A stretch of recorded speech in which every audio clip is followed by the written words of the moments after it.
Hey everybody, it's Matt. This is the 10-Minute Bible Hour podcast, and a huge welcome to everybody who's on the newer side. Those of you who just jumped in here recently, thank you for giving this a go. I know it's a really well-established podcast, not like well-established like aren't we fancy, but well-established like we've just been doing this for a while, and we're quite a ways into the book of Matthew, and I understand it could be intimidating to feel like you're jumping in the middle of that. So I think it's awesome that you're here, regardless of where you're coming from, what you think about the Bible, God, Christianity, any of that business.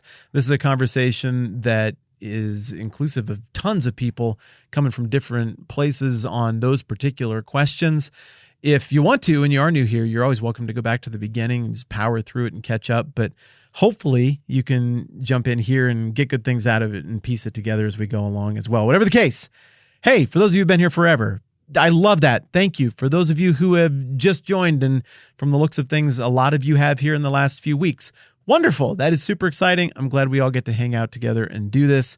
We are in Matthew chapter 26, which is right toward the end of the book of Matthew, and we just experienced the story, the tragic story of Jesus being arrested in the Garden of Gethsemane, and now it looks like he's going to face some trumped-up charges. And if you're familiar with anything about planet Earth at all, you know that he's headed to the cross, where he is going to be executed. And in the meantime, we pick it up with this verse right here, right after Jesus got arrested. Matthew 26:57. It says, "Those who arrested Jesus took him to Caiaphas, the high priest, where the teachers of the law and the elders had assembled." Now, for those of you who've been doing this with me for a while, you're like, well, there goes the rest of our day, because we're going to spend it talking about Caiaphas, aren't we? Yes. As a matter of fact, my friends, we are.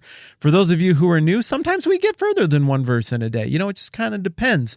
But anytime we have a chance to go and dive in a little bit to the history of certain things that go beyond the biblical account and that we can compare notes with in the extra biblical historical world, I like to take the opportunity to do it. And this Caiaphas guy is super, super interesting.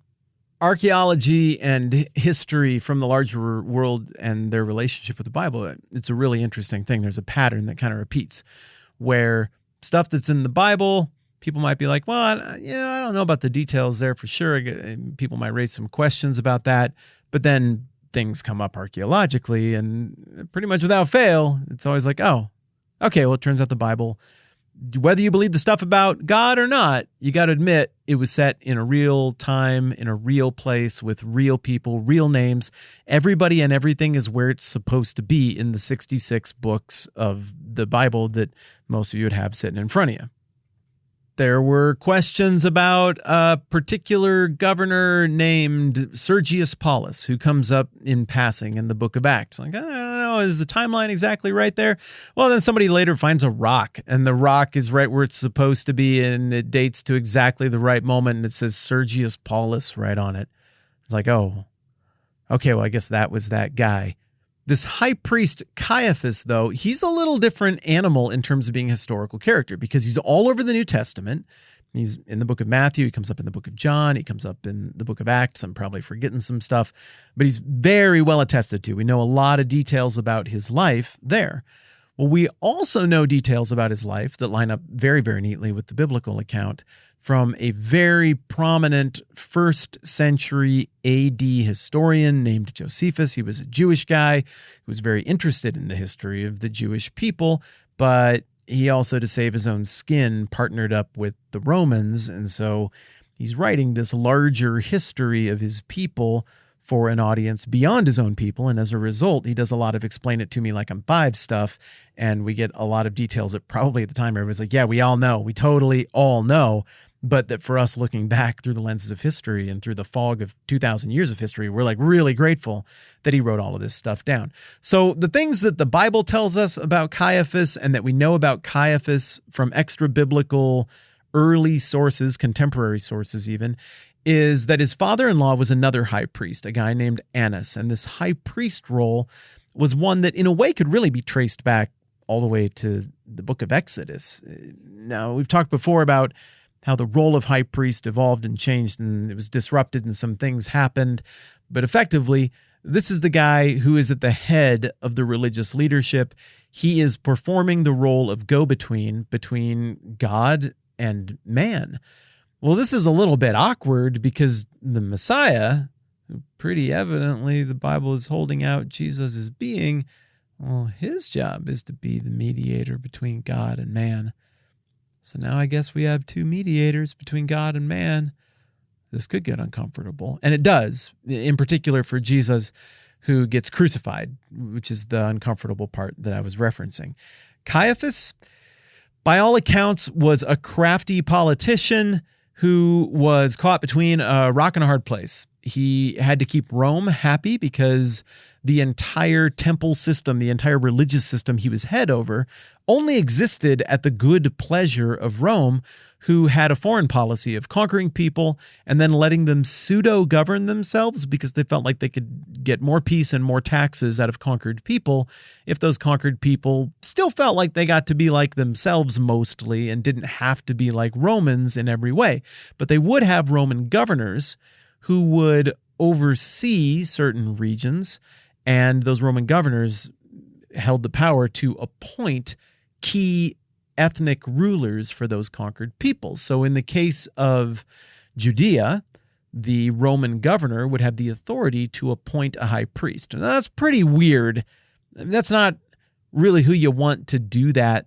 I mean, that would be like Donald Trump or Barack Obama or Joe Biden getting to pick, like, I don't know, who the president of your denomination is, or who the next pope is going to be, or who the pastor of the local megachurch. Like, it's just, I mean, forever. Imagine going to that church. You would feel like, this guy's a little bit compromised, but he's all we got, and okay. So this is different than the historical priesthood. It's an awkward situation. And Caiaphas's father-in-law, a guy named Annas, A-N-N-A-S. Am I spelling that right? I'm pretty sure I'm spelling that right. A-N-N-A-S. I think that's correct. I mean, you can see why I'm trying to make sure I get it right. I mean, just listen to the name. It's when just, if you get it, you get it. I'm sorry. I'm trying to be tasteful. Okay. So Annas ruled ruled is too strong a word. He was the high priest up until 16 AD. So, like, I don't know, 14, 15 years before the events that we're reading about right now in Matthew 26. And then some other guy was in there for a little while. I don't remember how he ran afoul of the people who were in charge, but after some other guy who was in there, whose name escapes me, then Caiaphas was appointed high priest by the Roman governor Valerius Gratus. So that means that Caiaphas would have become high priest around 19 AD, and I'm sure that is Googleable, but I didn't. So let's just say that that is about right. Even though Caiaphas isn't really on screen until Matthew chapter 26, he is casting a long shadow throughout the whole thing. Contemporary readers of the book of Matthew would have known who Caiaphas is. In terms of high priests, he would be the Queen Elizabeth or Elizabeth I or Queen Victoria, a very long-standing, famous ruler whose era was so defined by him that everybody knows who that guy is and what he was about and what it felt like when he was in charge. Caiaphas was not some forgettable dude who was just in and out of the role very, very quickly. Caiaphas would be remembered as like the epitome of the guy trying to thread the needle between, I guess I started to say this earlier, but didn't round it out. This is the rock and the hard place thing that I forgot to complete. Here it is. He was trying to thread the needle between the Roman occupiers and all the people who wanted to get rid of the Roman occupiers, especially the Zealots, one of whom was a direct disciple, a follower of Jesus. So you got the people who want a violent revolution to get rid of Rome so they can establish a kingdom and get things cooking again so that the promises of God can be fulfilled and they can self-govern. And then you've got the people whose entire position depends on the proliferation of the Roman occupation. Because remember, Caiaphas wasn't appointed by the Zealots who wanted to get rid of Rome. Caiaphas wasn't appointed by a bunch of church people who just loved the Lord and just wanted to put their heads together and get the best guy in there to really reach people and serve God and serve others. That wasn't the plan. He was a political appointee who owed his political loyalty to Rome. So the point of all of that is, even though Caiaphas isn't on screen until the very end of Matthew, everybody knows that he is the big power, the kingpin. He is the head, the champion, the big boss of all of the people who are opposing Jesus, all of the people who are presented as being the bad guys, they all answer to him. He's in charge of the cabal. I got a lot more I want to do on this Caiaphas thing. These historical deep dives, they get this way. We do this from time to time where we go look at history stuff and talk about these characters, and I'm never satisfied to cover it in one conversation. So we're just going to hit timeout. This is what that sounds like. These are my hands. Can you hear it? Making that timeout thing. The two of them, I actually heard a little bit. I went a bit too hard. We're going to pause there, and we're going to pick it up and talk more about Caiaphas next time around. Appreciate you. I'm Matt. This is the 10-Minute Bible Hour Podcast. Let's do this again soon.